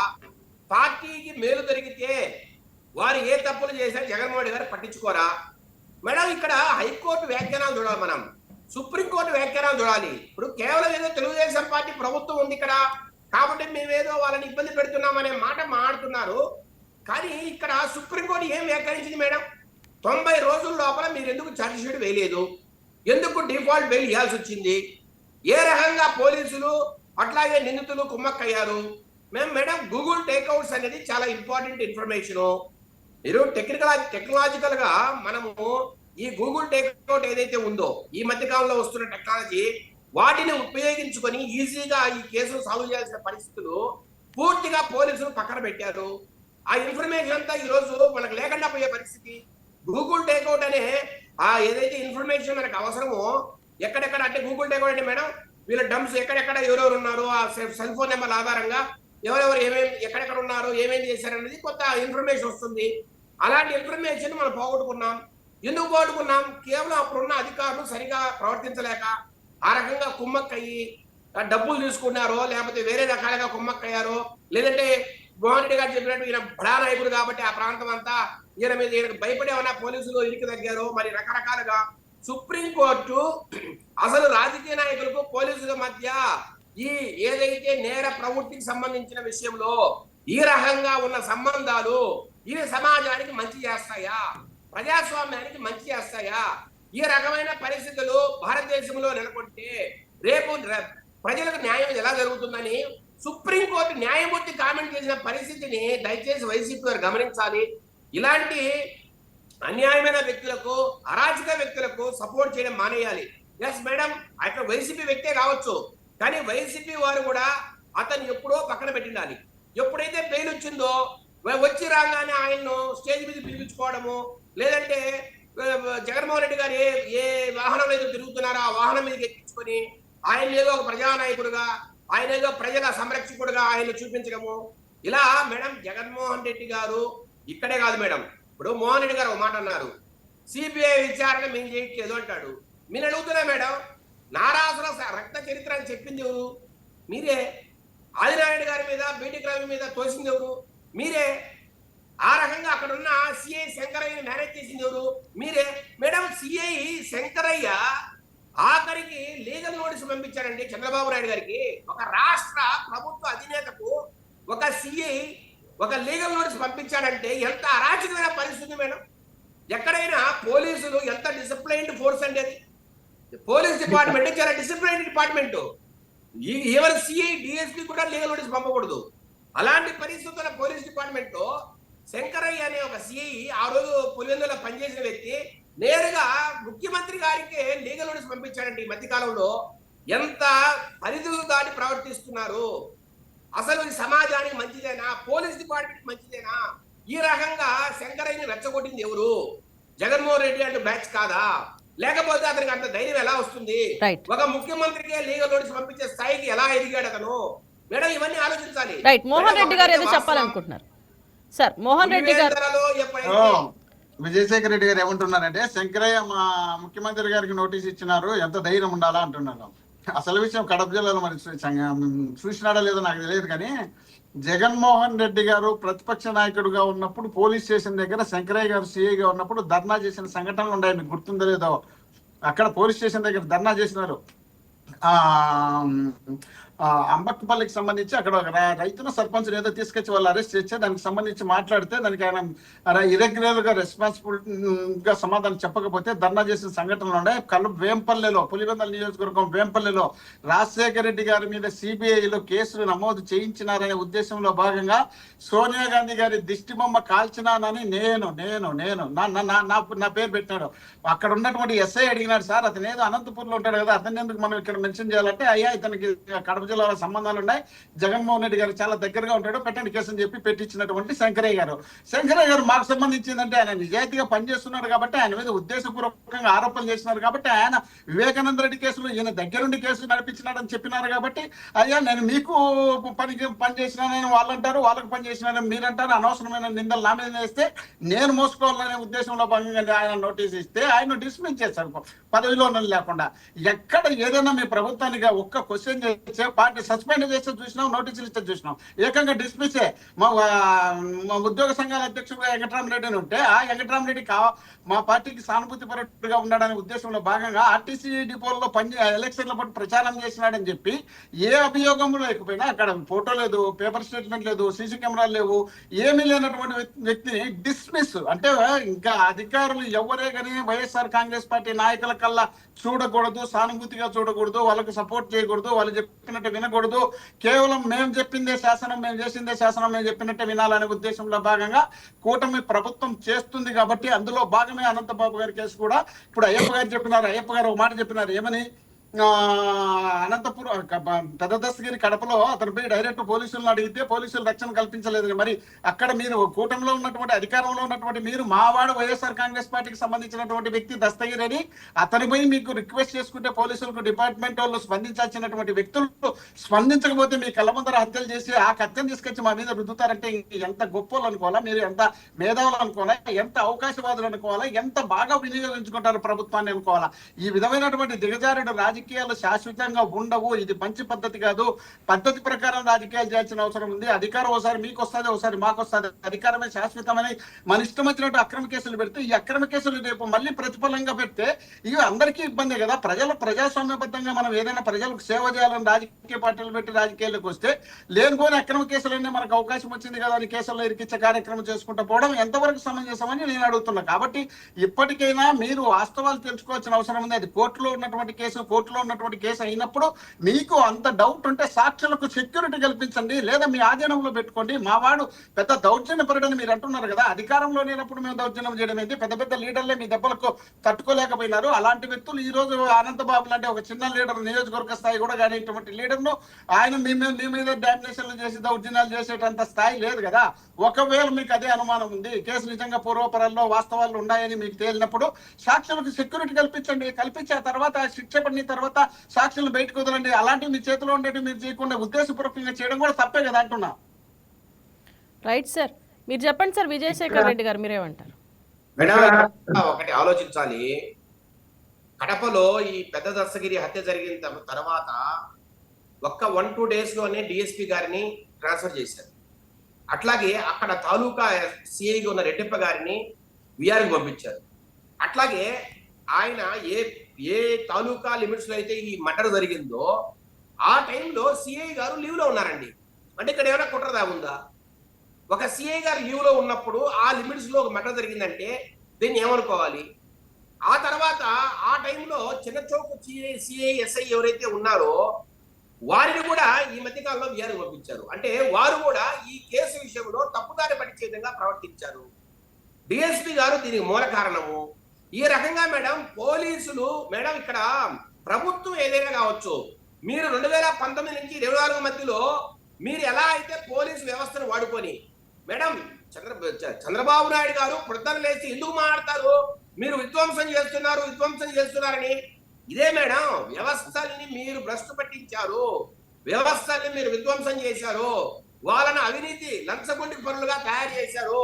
పోలీసు వారిని 5 సంవత్సరాల్లో వాడుకున్నారు, పోలీసు వారికి లంచాలు నేర్పించారు. వైసీపీ ప్రభుత్వం అంటే పోలీసు వారి పరిస్థితి హ్యాపీగా ఉంటుంది, ఇప్పుడిగా డబ్బులు వస్తాయి, ఏం చేసుకున్నా మాకు ఇబ్బంది లేదనే స్థాయికి మీరు పోలీసులు తెచ్చిపెట్టారండి. కాబట్టి ఈ రోజు మేడం నేను ఇంత ముందు కూడా కొన్ని డిబేట్లు చెప్పా, కడప జిల్లాలో ఎవరైతే 2019 నుంచి 24 వరకు పనిచేశారో ఏ ఒక్క అధికారి కూడా కడప జిల్లాలో ఉండకూడదని మేము మా పార్టీ పెద్దలు కూడా ఇదే చెప్తున్నాం. ఆల్రెడీ మేము మెసేజ్ పంపించాం. కాకపోతే కొంతమంది రాజకీయ నాయకులు ఎవరైతే టీడీపీలో ఉన్నారో వాళ్ళు ఏదో మేలు జరుగుతాయి వీళ్ళ వల్ల, వీళ్ళు ఏదో వీళ్ళు హెల్ప్ చేస్తారని ఈరోజు తెలుగుదేశం నాయకులు తప్పు కూడా ఉంది మేడం. ఇక్కడ తెలుగుదేశం ఎమ్మెల్యే తప్పు కూడా ఉంది. ఇక్కడ ఎవరైతే వైసీపీలో పనిచేసి వారికి అడుగులు ఎత్తారో, ఎవరైతే లంచగొండలుగా తయారయ్యారో, ఎవరైతే వాళ్ళ దౌర్జన్యాలకు మద్దతు ఇచ్చారో అలాంటి పోలీసు అధికారులను మన ప్రభుత్వం ఉన్నప్పుడు, టీడీపీ ప్రభుత్వం ఉన్నప్పుడు వేసుకోవాల్సిన అవసరం ఏంటండి? ఇలా వేసుకోవడం వల్ల, ఇలా వాళ్ళని నియమించడం వల్లే ఈ రకంగా ఈ రోజు ఇబ్బందులు కలుగుతున్నాయి. ఇప్పుడు కడపలో ఉన్నది తెలుగుదేశం ఎమ్మెల్యే మోహన్ రెడ్డి గారు చెప్పినట్టు కూటమి ప్రభుత్వం, అయినా పోలీసులు వైసీపీ వారికి సహకరిస్తున్నారంటే ఏ రకంగా ఈ పోలీసులకు అట్లాగే రాజకీయ నాయకుల మధ్య ఆ ఉన్న నెక్సెస్ ఏదైతే ఉందో ఆ బంధాన్ని ఇది చూడండి 2019-24 మధ్య ఇది వేలులకు పోయింది. దీన్ని ఖచ్చితంగా తెంచాల్సిన అవసరం ఉంది. నేను అంటున్నా మేడం, కడప జిల్లాలో ఎంత దారుణంగా వీళ్ళు పరిపాలించారో.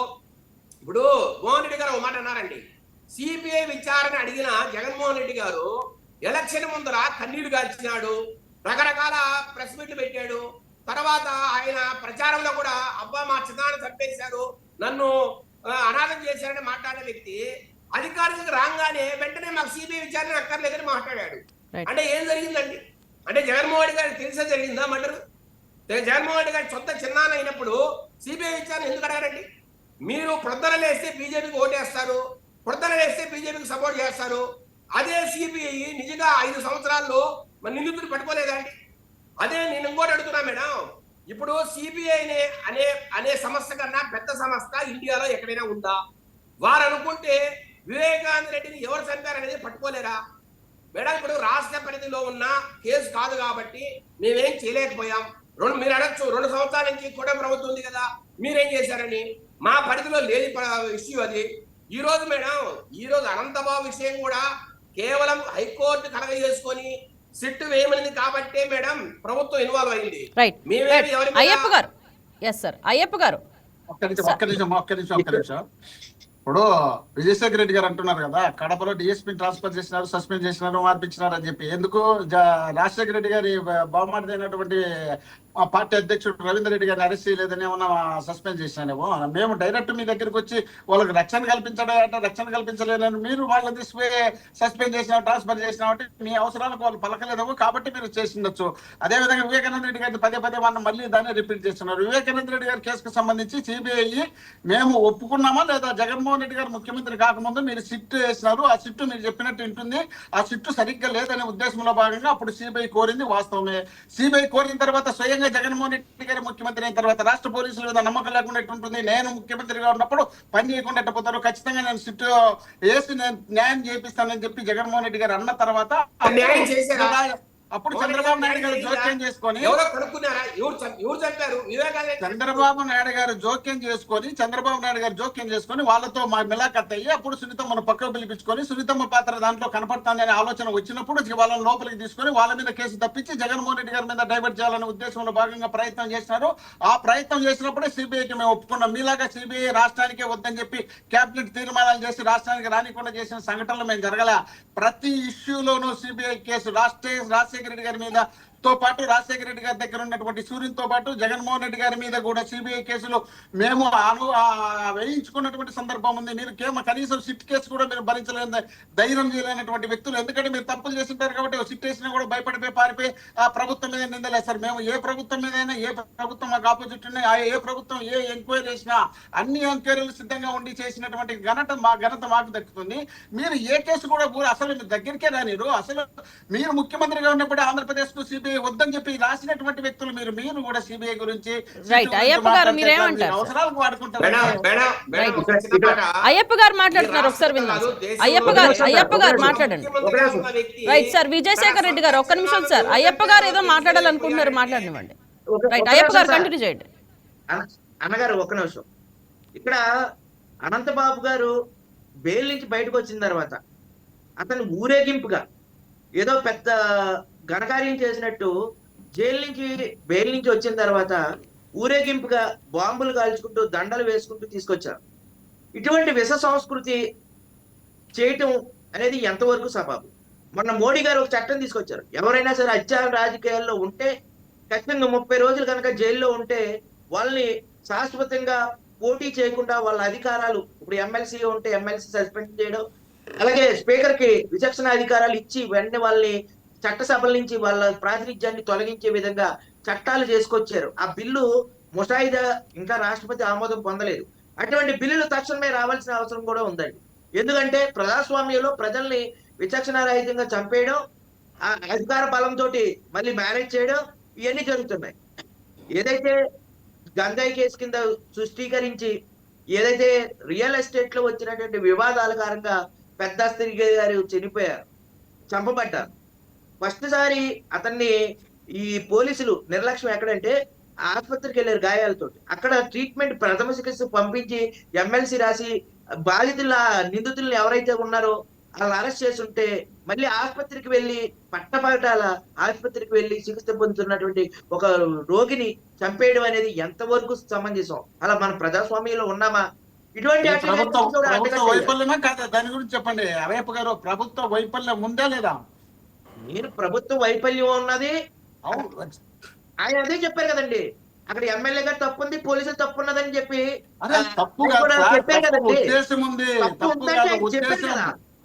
గంజాయి డ్రగ్స్ వాడుతున్నటువంటి వ్యక్తులు ఎమ్మెల్యే క్యాండిడేట్లు, ఇక్కడ సంపాదించిన వ్యక్తులు ప్రభుత్వం వ్యక్తులు. ఇదంతా పోలీసులు మేనేజ్ చేసుకొని చంపించే బాధ్యత రుద్దాలనే ఆలోచనలో ఆ పని చేశారు. చంపడానికి సహకరించింది పోలీసు వ్యవస్థ, అక్కడ లోకల్ ఉన్నటువంటి ఎమ్మెల్యే అని చెప్తున్నారు, ఆయన ఒప్పుకున్నారు.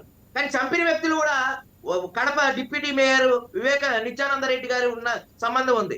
ఆయన ఎవరండి? సాక్షాత్తు ఈ రాష్ట్ర ముఖ్యమంత్రి గారి గతంలో పనిచేసినటువంటి ముఖ్యమంత్రి గారు జగన్మోహన్ రెడ్డి గారి యొక్క మేనమావ గారికి అత్యంత సన్నిహితుడండి దస్తగిరి గారు. అటువంటి వ్యక్తినే చంపేశారు. మరి మీ పార్టీలో ఉన్నటువంటి వ్యక్తులు చంపేశారని ఇప్పుడు అయ్యప్ప గారు మీరు చెప్పినట్టు అది నిర్ధారణ కాదా అనేది కూడా మనం పరిగణలోకి తీసుకోకుండా 11 మంది నిందితులు- మాట్లాడుతున్నారు. అది నిర్ధారణ కాగలేదనేది ఒకటి. రెండోది, అక్కడ ఉన్నటువంటి చంపినటువంటి వ్యక్తులు ఎవరని చెప్తున్నాం మేము? డ్రగ్స్ అలవాటు పడినటువంటి తెలుగుదేశం పార్టీ సానుభూతి పరులు అయినటువంటి వ్యక్తులు, లేదా వాళ్ళ డ్రగ్స్ అలవాటు పడిన తటస్థమైనటువంటి వ్యక్తులైనా వాళ్ళను పిలిపించుకొని పోలీసులు కానీ, ఆ తెలుగుదేశం పార్టీకి సంబంధించిన వ్యక్తులు కానీ అలా కాదండి.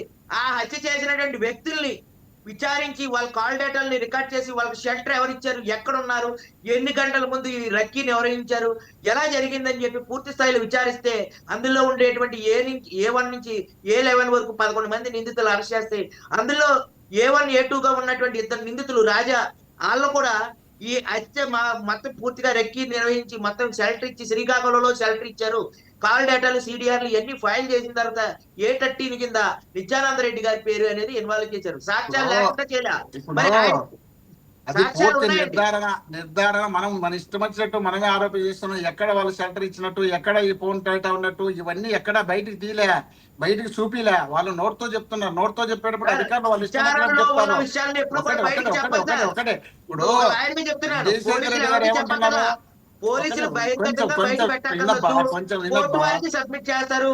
కోర్టు వారికి సబ్మిట్ చేసి అందులో ఉండేటువంటి ఆధారాల ప్రకారం నిందితుల పేర్లు చేరుస్తారు. కోర్టు వారికి మాత్రమే కాల్ డేటాని CDR ని కేసు డైరీని సబ్మిట్ చేస్తారు. నాకు తెలుసు. అక్కడ వాళ్ళు కేసు నమోదు చేసి ఛార్జ్ షీట్ వేసేటప్పుడు, కేసు FIR కట్టినప్పుడు, తర్వాత వాళ్ళు నిందితులను సబ్మిట్ చేసినప్పుడు ఒక ప్రెస్ మీట్ పెట్టి ఆ ప్రెస్ మీట్ లో ఆరోపణ ఏముంది అనేది దాని పూర్తి స్థాయిలో నిర్ధారణ చేయాల్సిన బాధ్యత ఉంది. పలానా క్యాండిడేట్ చంపినారు, పలానా క్యాండిడేట్ పోలీసులు ఏ కేసు అయినా సరే ఇన్వెస్టిగేషన్ చేసినప్పుడు కేసు డైరీ అని Part 1, Part 2 కోర్టుకు మాత్రమే సబ్మిట్ చేసేటువంటి అర్హత మాత్రమే ఉంది. ఈ మీడియా మీటింగ్ పెట్టడం అనేది వాళ్ళు ప్రెస్ మీట్లు పెట్టి చెప్పినటువంటి సంఘటనలు మీరు చూస్తున్నారో లేదో ఒకసారి చూడండి. ఎక్కడైనా మర్డర్ జరిగినా, రేప్ జరిగినా, దొంగతనాలు జరిగినా, రికవరీ చేసినా వాటిని అన్నింటినీ అక్కడ పెట్టి అక్కడ జరిగిన వేరేండి. ఏంటంటే ప్రజా సంఘాలు, ఉద్యమ సంఘాలు ఆ కేసు పోలీసులు విచారణ చేయట్లేదు, అన్యాయం జరుగుతుందని ఎవరైనా నిరసన వ్యక్తం చేసినప్పుడు అయ్యా మేము విచారణ చేస్తున్నాం అని చెప్పి ప్రజలకి జవాబు మీడియా మీటింగ్ పెడతారు.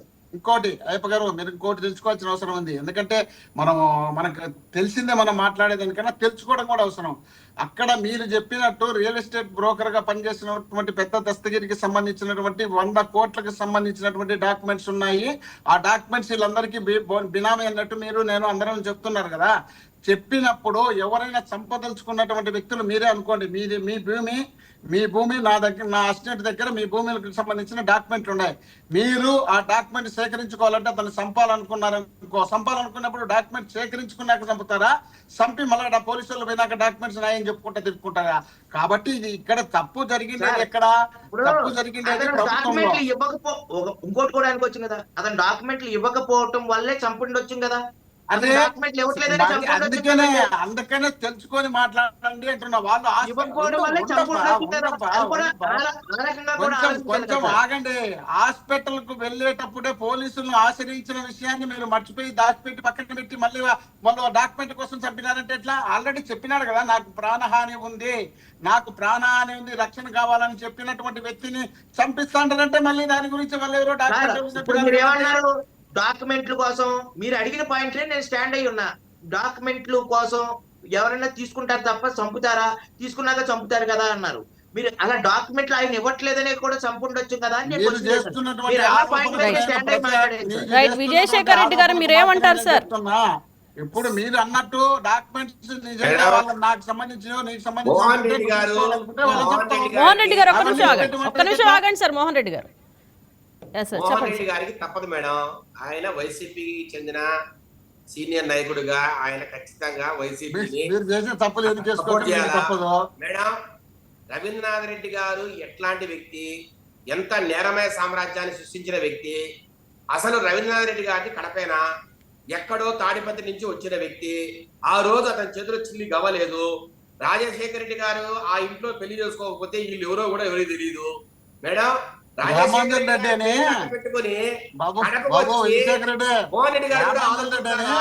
వాళ్ళ బస్సులు ఉండేవి, వాళ్ళ సినిమా హాల్ ఉండేవి, వాళ్ళని పెట్టుకుని ఆక్రమించారు. ఆ రోజు ఆ థియేటర్ల స్థలానికి చెందిన ఓనర్లను అతి దారుణంగా హింసించారు, భయపెట్టారు, అవును, వేరే బెదిరించారు, ఊరోళ్ళు వచ్చి థియేటర్లను మీ ఊర్లోకి కొట్టేశారు. వచ్చి దౌర్జన్యం చేస్తే అక్కడి నువ్వు నుంచి చూస్తూ ఈ ఊరుకుంటావు. నేరమయ సామ్రాజ్యాన్ని సృష్టించాడు రవీంద్రనాథ్ రెడ్డి. మేడం రవీంద్రనాథ్ రెడ్డిని చూస్తేనే భయపడిపోయే పరిస్థితి మేడం కడపలో. అందుకనే అవునవును. కడపలో పోటీ చేయనీయకుండా ఆయన్ను కమలాపురం పంపించారు. కమలాపురంలో కూడా ఇతను వద్దు, ఇతను నిలబడితే ఓట్లు పడవు, ఇతని వల్ల పార్టీ నాశనం అవుతుందని 2-3 సార్లు జగన్మోహన్ రెడ్డి కూడా చెప్పిన పరిస్థితి. అయినా మన పార్టీ అధ్యక్షుడు ఎందుకు ఇచ్చినారు? నువ్వు చెప్పి రికమెండ్ చేసినావా? వాళ్ళ తల్లి విజయమ్మ గారు మీరు రికమెండ్ చేసి పార్టీ అధ్యక్ష పదవి తెలుగుదేశం వాళ్ళు చెప్పి ఇప్పించినారా? వాస్తవంగా రవీంద్రనాథ్ రెడ్డి గారు చేసిన దురాఘాతాలు కడప జిల్లాలో ఎవరు చేయని పరిస్థితి. మేడం బండి నిత్యానంద రెడ్డి ఎవరండి? ఒక చిన్న వ్యక్తి, వీరి ప్రోద్బలం లేకుండా రవీంద్రనాథ్ రెడ్డి, అంజాద్ బాషా, అక్కడ ఉన్న మాజీ డిప్యూటీ చీఫ్ మినిస్టర్ అంజాద్ బాషా, అట్లాగే మేయర్ సురేష్ బాబు, ఇది ఒక త్రయము, ఇది ఒక దుష్ట త్రయం. ఇది వీరు పూర్తిగా జగన్మోహన్ రెడ్డి గారి గవర్నమెంట్ లో 100,000 కోట్ల రూపాయలకు సంబంధించిన భూములు కొట్టేశారు. మేడం ఎక్కడైనా గవర్నమెంట్ భూములు ఉన్నా దాన్ని కొట్టేయడం, అట్లాగే ప్రైవేట్ యాజమాన్లను బెదిరించడం. ఎక్కడైనా మేడం ఒక యజమాని కొంత సాఫ్ట్ గా ఉంటే అతన్ని బెదిరించడము, దాంట్లో ఏదైనా గలాట పెట్టడము, మధ్యస్థానికి ఇద్దరు 2 పార్టీలు పిలిచి వీళ్ళే కొనుక్కోవడము, లేదంటే కొంత డబ్బులు ఇచ్చి పంపించేయడము. మేడం 5 సంవత్సరాల్లో ఇది నిత్యకృత్యంగా కొనసాగింది. అసలు మేయర్ సురేష్ బాబుని కొంతకాలం ఈ మధ్య కాలంలో జగన్మోహన్ రెడ్డి గారు పక్కన పెట్టడానికి కూడా కారణము సురేష్ బాబు, రవీంద్రనాథ్ రెడ్డి చేసిన దురాఘాతాలే. కడపలో మేడం 25-30 సంవత్సరాలుగా గెలవని టీడీపీ ఈసారి 25,000 ఓట్లుగా గెలిచిందంటే అర్థం చేసుకోండి మీరు. ఇంతమంది వైసీపీ నాయకులు ఉండి ఇంతమంది ముస్లింలు జనరల్ గా వైసీపీకే ఓటేస్తూ వచ్చారు. వాళ్ళలో కూడా ఒక విపరీతమైన అలజడి. అట్లే రెడ్లలో మేడం రెడ్లు ఏకపక్షంగా రాజశేఖర రెడ్డి కోసం ఓటు చేసిన పరిస్థితిని మనం 2004 నుంచి చూస్తే, ఈ 2024లో మేడం ఎక్కువ మంది రెడ్లు గాని ముస్లింలు గాని ఎక్కువ మంది కడప టౌన్ లో ఈసారి తెలుగుదేశం ఓటేశారు. ఎందుకు మేడం? ఈ దురాఘాతాలు, పడిన ఇబ్బందులు, వారు పెట్టిన సమస్యలు, వీళ్ళు వైసీపీ నాయకులు ఉంటే కడపలో మనం ప్రశాంతంగా ఉండలేమని సగటు మనిషి అనుకునే పరిస్థితి మేడం. ఆ రకంగా వాళ్ళు దురాఘాతాలు చేశారు. అసలు ఈ వైసీపీ పార్టీ పోతే చాలు, గవర్నమెంట్ దిగిపోతే చాలు, మనం ప్రశాంతంగా ఉంటాము. ఎవరైనా ఎమ్మెల్యే కానీ, ఏ తెలుగుదేశం పార్టీ చెందిన ఎమ్మెల్యే వచ్చినా మాకు ఇబ్బంది లేదు, వీళ్ళు వెళ్ళిపోవాలని ప్రజలు బలంగా కోరుకున్నారు. కాబట్టి 25,000 ఓట్లతో గెలిచింది మేడం కడపలో. కడపలో గెలవడం అనేది అయ్యప్ప గారు, విజయశేఖర్ రెడ్డి గారు, అలాగే మోహన్ రెడ్డి గారు డిబేట్ లో పార్టిసిపేట్ చేస్తున్నందుకు చాలా థ్యాంక్ యూ సార్. చెప్పండి సార్. నేను లాస్ట్ ఆన్సర్ చెప్పాలి కదా. శేఖర్ గారు చెప్పినట్టు ఇప్పుడు రవీందర్ రెడ్డి గారికి నాకు మంచి సంబంధాలు ఉన్నాయి. ఆయన మా జిల్లా ఇన్ఛార్జ్ గా పనిచేసినాడు. రవీందర్ రెడ్డి గారు అనంతపురం జిల్లాకు సంబంధించినటువంటి శ్రీమలవాగుపల్లికి సంబంధించినటువంటి వ్యక్తి. వాళ్ళ నాయన ఇక్కడ నుండి పులివెందులకు వెళ్ళి పులివెందుల్లో అక్కడ సినిమా థియేటర్లు, బస్సులు, వాళ్ళకి శ్రీరామ ట్రాన్స్పోర్ట్ అని నేను చిన్నప్పటి నుండి వాళ్ళని చూసినా. నేను ముందు ఎంపీలో చదివేటప్పుడు చూసినాను. వాళ్ళకి ఎంతో గుడ్ విల్ ఉంది కాబట్టి రాజశేఖర రెడ్డి గారు విజయమ్మ గారిని పెళ్లి చేసుకోవడం జరిగింది. పెళ్లి చేసుకున్న తర్వాత వాళ్ళు కలసడం వల్లనే పులివెందుల నియోజకవర్గం కంచుకోటగా తయారు చేసుకోవడం జరిగింది. అది ఎవరికి? మన రవీంద్ర రెడ్డి గారికి సంబంధించింది. అది సురేష్ బాబు గురించి చెప్తున్నాడు మన విజయశేఖర రెడ్డి గారు. సురేష్ బాబు కాలేజీ నుండి పోటీ చేసి గెలిచినటువంటి వ్యక్తి. అప్పటి నుండి ఇప్పటి వరకు ప్రతి ఎన్నికల్లో ఎన్నికల్లో గెలుస్తూ వచ్చి మేయర్ అయినాడు, జడ్పీ చైర్మన్ అయినాడు. ఎమ్మెల్యేకి ఎందుకంటే అక్కడ ఉన్నటువంటి ముస్లింస్ ఎక్కువ ఉన్నారు కాబట్టి జగన్మోహన్ రెడ్డి గారు ముస్లింస్ కు టికెట్ ఇవ్వాలనే ఉద్దేశంలో భాగంగా టికెట్ ఇవ్వడం జరిగింది. అది కూడా రవీంద్ర రెడ్డి గారికి కూడా సేమ్ పొజిషన్. ఆయన కడప మేయర్ గా పనిచేసినారు. కడప ఎమ్మెల్యే టికెట్ ఇవ్వడానికి ఇబ్బందిగా ఉంటుందని, కమలాపురంలో ఒక సామాజిక వర్గం ఎక్కువ ఉందనే ఉద్దేశంలో భాగంగా కమలాపురం టికెట్ ఇవ్వడం జరిగింది. వాళ్ళని పట్టుకొని మనం అనవసరంగా మనం పార్టీలో కూర్చున్నాం కాబట్టి వాళ్ళని ఎంత మంచోళ్ళైనా సరే చెడ్డోళ్ళు చేయాలనే ఉద్దేశంలో భాగంగా వీళ్ళు చేస్తున్నారు. తెలుగుదేశం పార్టీ వాళ్ళకి సంబంధించి శ్రీరామచంద్రుడు వచ్చిన ఆయన అబద్ధాలు చెప్పినాడని చెప్పే క్యారెక్టర్ వీళ్ళది. ఇప్పుడు గాంధీ మహాత్ముడు పుట్టిన ఆయన మీద కేసులు పెట్టే క్యారెక్టర్ వీళ్ళది. కాబట్టి అట్లా తయారైనారు. దయచేసి వీళ్ళను రాష్ట్ర ప్రజలు భరించలేక బాధపడుతున్నారు. మన తెలంగాణలో ఉన్నటువంటి మాజీ ముఖ్యమంత్రి రేవంత్ రెడ్డి ఈయన కేసీఆర్ గారు చెప్పారు, ఎట్టబరిస్తున్నారా ఆంధ్రప్రదేశ్ ఇతని అని చెప్పి ఎక్కడో మీటింగ్లలో కూర్చున్నప్పుడు చెప్పిన అంటే ఎట్టబరిస్తున్నారా ఇలాంటి వ్యక్తిని అని కేసీఆర్ గారు చెప్పినారు. కాబట్టి వీళ్ళ పరిస్థితి ఆంధ్రప్రదేశ్ లో అంత బాగలేదు. కాబట్టి ఇలాంటి కేసులు పెట్టి మమ్మల్ని భయపడించి వాళ్ళు అధికారం చేయాలనే ఉద్దేశంలో భాగంగా చేస్తున్నారు తప్ప ఇక్కడ ఏ మాత్రము వాస్తవాలు లేవనేది తెలుసుకోవాల్సిన అవసరం ఉంది. వాళ్ళు మేడం రావణాసురుడిని కూడా మంచి వ్యక్తిని మాట్లాడుతున్నారంటే మేడం అసలు శ్రీరామచంద్రుని రామనాసురుడు కాదు. రావణాసురుడు కూడా మీరు గొప్ప రామనాసుని వ్యక్తి. పాలన ఆయన పాలిస్తున్నారు గొప్ప కాబట్టి ఆయన శ్రీరామచంద్రుని కూడా రామచంద్రుని నిందలేస్తారు. పాలించే పరిస్థితి రామనాసుని పాలన మేడం. మీద ఉంది కాబట్టి శ్రీరామచంద్రుని కూడా నిందలేస్తారు. అతని సొంత గాడ్సే పాలన మీద చేస్తున్నారు. రైట్ అయ్యప్ప గారు విజయశేఖర్ రెడ్డి గారు మోహన్ రెడ్డి గారు డిబేట్లో పార్టిసిపేట్ చేసినందుకు చాలా thank you sir, thank you very much. Yes, ఒక నిండు ప్రాణం పోయింది. సుబ్రహ్మణ్యం కుటుంబం ఇంకా న్యాయం కోసం ఎదురు చూస్తుంది. చట్టం ముందు అందరూ సమానమే అని మనం చెప్పుకుంటాం, కానీ ఆ మాట ప్రాక్టికల్గా నిజమవుతుందా అనేది ఇలాంటి కేసులే నిర్ణయిస్తాయి.